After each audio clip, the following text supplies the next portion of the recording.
क्या है, that is about urochordata.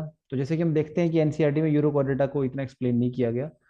First of all urochordata एक सब फाइलम है फाइलम कॉर्डेटा का। तो कुछ करेक्टर्स इसके हम यहाँ देखते हैं कि जैसे करेक्टर हैं सब फाइलम यूरोकॉर्डेटा के, इनको हम ट्यूनिकाटा भी कहते हैं, सी स्क्वाड भी कहते हैं। और सारे के सारे एनिमल्स इनके अंदर मैराइन होते हैं, कोई भी फ्रेश वाटर नहीं होता। अडल्ट इनका जो होता है वो फिक्स्ड होता है, मतलब वो आपकी जमीन से जुड़ा रहता है, वो मूव नहीं कर सकता। बट लार्वा फ्री स्विमिंग होता है। इनकी बॉडी कवर होते इनकी बॉडी जो है वो कवर्ड होती है टेस्ट लेयर से, और वो टेस्ट लेयर जो है सेलुलोज लाइक कंपाउंड से मिलकर बनती है। और सेलुलोज लाइक कंपाउंड का नाम होता है ट्यूनिसिल। इसीलिए इनको हम ट्यूनिकाटा भी कहते हैं। और इसी वीडियो के अंदर मैं आपको ये भी समझाऊंगा कि इनको सी स्क्वर्ट क्यों कहते हैं। तो अगला कैरेक्टर जो इनका है that is that they endos their endostyle, they have endostyle in the pharynx which absorb iodine from the marine water homologous to thyroid gland of the mammal। जिस तरह से थायराइड ग्लैंड भी एब्जॉर्ब करता है iodine to make the thyroid hormones, उसी तरह से इनके अंदर भी एंडोस्टाइल स्ट्रक्चर होता है फेरिक्स के अंदर, जो कि आयोडीन को एब्जॉर्ब करके थायराइड हार्मोन बनाने में हेल्प करता है। तो ये करेक्टर है इनका, बहुत फेमस करेक्टर है ये इनका, इस पे क्वेश्चन आता भी है, आ भी चुका है पहले भी। इनका जो रेस्पिरेटरी पिगमेंट है that is vanadium which provide purple colour. Blood vascular system इनका ओपन है, और हार्ट इनका न्यूरोजेनिक हार्ट बीट होती है इनके अंदर, न्यूरॉन से पैदा होती है। और वेंट्रल पोजीशन है हार्ट की। नोटोकॉर्ड सिर्फ और सिर्फ प्रेजेंट होता है लार्वा की टेल में। और टेल अडल्ट के अंदर क्या होती है, एब्सेंट होती है। और टेल लॉस हो जाती है रिट्रोग्रेसिव मेटामॉर्फोसिस के दौरान। तो मेटामॉर्फोसिस आपको पता ही है कि इनडायरेक्ट डेवलपमेंट को हम बोलते हैं, जिसमें लार्वा बनता है। तो इसमें लार्वा रिट्रोग्रेसिव मेटामॉर्फोसिस का मतलब ये होता है कि लार्वा जो है वो ज्यादा एडवांस है। आप देख सकते हैं लार्वा में नोटोकॉर्ड प्रेजेंट है। लार्वा ज्यादा एडवांस होता है अडल्ट से। अडल्ट, तो लार्वा जब एडवांस होता है और जब वो कन्वर्ट होता है लेस डेवलप अडल्ट में, तो ऐसी मेटामॉर्फोसिस को हम बोलते हैं रिट्रोग्रेसिव मेटामॉर्फोसिस। और लार्वा का नाम इनका होता है टेडपोल लार्वा। और अडल्ट के पास सिर्फ एक ही करेक्टर होता है कॉर्डेटा की तरह, जिसकी वजह से इनको फाइलम कॉर्डेटा में रखा गया है यूरोकॉर्डेटा का, और वो करेक्टर है अडल्ट में सिर्फ फेरेंजियल गिल्ड स्लिट्स मिलती है। आपको पता होगा कि अडल्ट के अंदर चार करेक्टर होते हैं, किसी भी कॉर्डेटा के अंदर सॉरी चार करेक्टर होते हैं। That is one is dorsal nerve cord, notochord, post anal tail and pharyngeal gilled slits. ये चार करेक्टर होते हैं, बट उन चारों में से एक करेक्टर मिलता है इसमें कॉर्डेटा की तरह अडल्ट के अंदर। तो ये 8 मेन करेक्टर हैं जो कि एनसीईआरटी में नहीं दिए गए हैं, तो इसलिए इनको बताया जाता है। और आप देख सकते हैं कि इनकी जो लास्ट आप कह सकते हो करेक्टर जो उनका है ninth character, that is classification. Classification किस बेसिस पे की गई है, टेस्ट के बेस पे, जो इनकी बॉडी कवरिंग है, लाइफ साइकिल, एटल कैविटी। एटल कैविटी मैं आपको बताता हूँ ये क्या होते हैं, गिल स्लिट्स। अब जैसे क्लास 1 है इनकी एसिडिया। अगर आप एनसीईआरटी को देखो तो एनसीईआरटी में एसिडिया आपको ऑर्गेनिज्म एनिमल दिया है, क्लियोना दिया है, हर्डमेनिया नहीं दिया हुआ आपको। तो एसिडिया जो होता है दैट इज सॉलिटरी एनिमल, और कॉलोनी में भी रह सकता है, बॉटम के नीचे, बॉटम लिविंग है, पानी के नीचे रहता है। टेस्ट इसका थिक होता है और परमानेंट होता है, मतलब बाद में उतरता नहीं बॉडी से, परमानेंटली बॉडी से अटैच रहता है।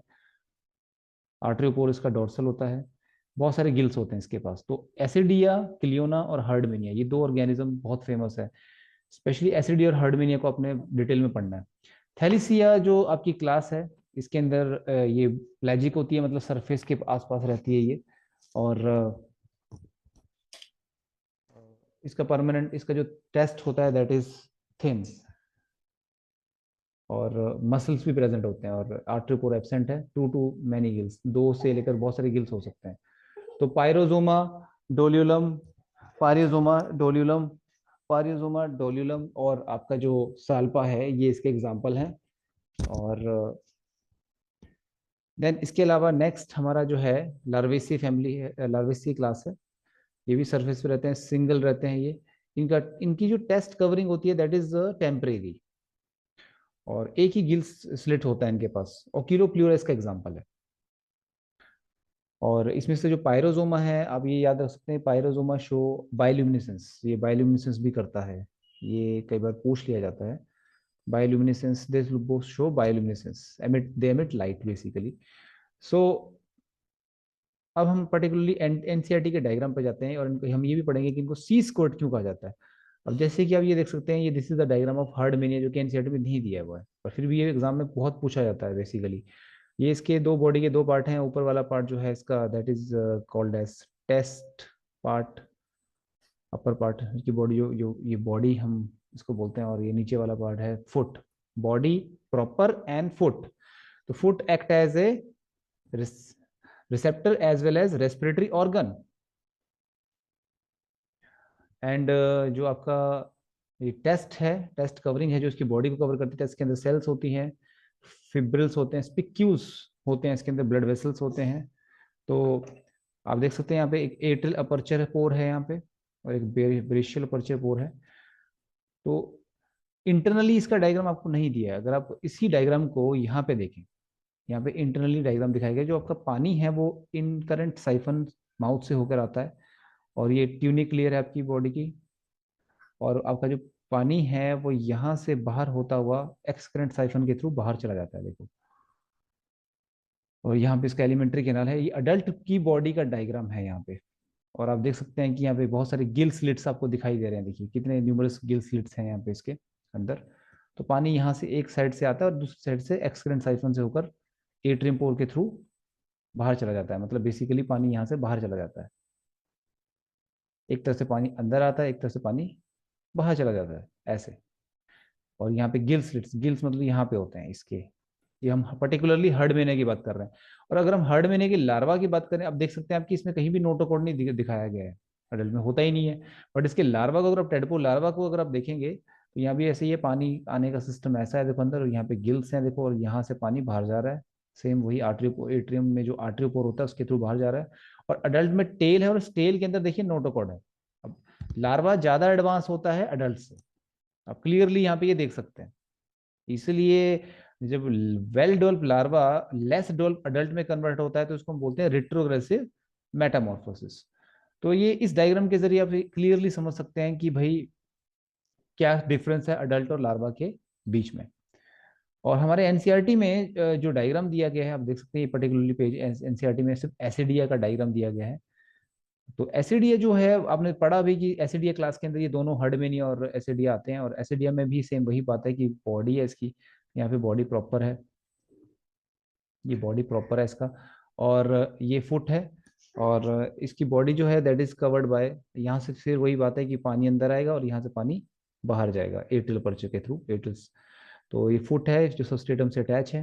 It is solitary animal with oral aperture through which water enters and exit through atrial aperture. तो पानी आता है ओरल अपर्चर, जिसको हम ब्रेंशियल अपर्चर बोलते हैं, वहां से पानी अंदर आता है और पानी बाहर जाता है एट्रियल पे। तो आता क्यों अंदर? ताकि वो गिल्स तक पहुंच सके और गिल्स उसमें से ऑक्सीजन एब्जॉर्ब करके बॉडी तक पहुंचा सके। और बॉडी इनकी कवर्ड होती है ट्यूनिसिन लेयर से। और ट्यूनिसिन अभी हमने पढ़ा था सेलुलोज लाइक कंपाउंड होता है, जो कि बेसिकली कार्बोहाइड्रेट और प्रोटीन से बना होता है। तो दैट इज ऑल अबाउट। आप देख सकते हैं यहाँ पे आपको यूरोकोडेटा का एग्जांपल एसिडिया और साल्पा और हर्डमेनिया हमने ऐड किया है यहाँ पे। एसिडिया और साल्पा दो एग्जांपल दिए गए हैं, बट आपने देखा कि साल्पा किस क्लास में आता है? Salpa comes in the class thaliacea, और एसिडिया आता है, एसिडिया और हर्डमेनिया आते हैं एसिडिया क्लास के अंदर। तो बेसिकली हमें इस तरह से पढ़ना चाहिए यूरोकोडेटा को, इतना सफिशियंट होगा और कंप्लीट होगा। तो आई होप आपको ये वीडियो अच्छी लगी होगी। आप इसको ज़्यादा से ज़्यादा शेयर कीजिए। और इसमें मैं आपको बस लास्ट में जाने से पहले एक आपको बताना चाहूँगा बात, कि सी स्क्वर्ट इनको क्यों कहा जाता है। जैसा कि आपने देखा कि एक पोर से वो अंदर पानी अंदर आ रहा है और दूसरे पोर से बाहर जा रहा है, तो ये पानी को स्क्वर्ट करते हैं बिकॉज, आप यहाँ पे सीधे लिख सकते हैं, because they have tendency to, they have tendency to, because they have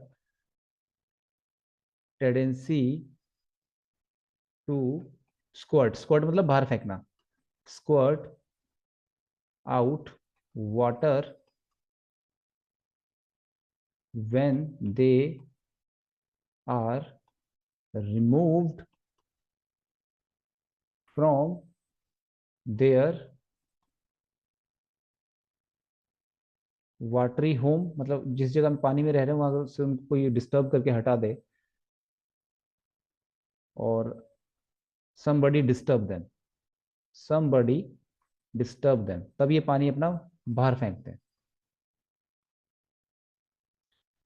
ठीक है, और पानी कैसे बाहर फेंकते हैं अपने, अभी आपने पढ़ा था कि इन करंट साइफन से पानी अंदर आता है और एक्स करंट साइफन से पानी बाहर जाता है, एट्रियम पोर के या आर्टरी पोर के through. That's why they are called as sea squirt. तो आई होप आपको ये वीडियो अच्छी लगी होगी, आप ज़्यादा से ज़्यादा इसको शेयर कीजिए। और ऐसे ही जो हिडन टॉपिक हैं हम एनसीईआरटी में जो हम देखते हैं कि जो एक्सप्लेन नहीं किए गए अच्छे से, मैं ऐसी वीडियो आप बनाता जाऊंगा। आप भी मेरे कमेंट सेक्शन में ऐसे कमेंट कीजिए कि आपको किस टॉपिक पे वीडियो चाहिए। Thank you very much.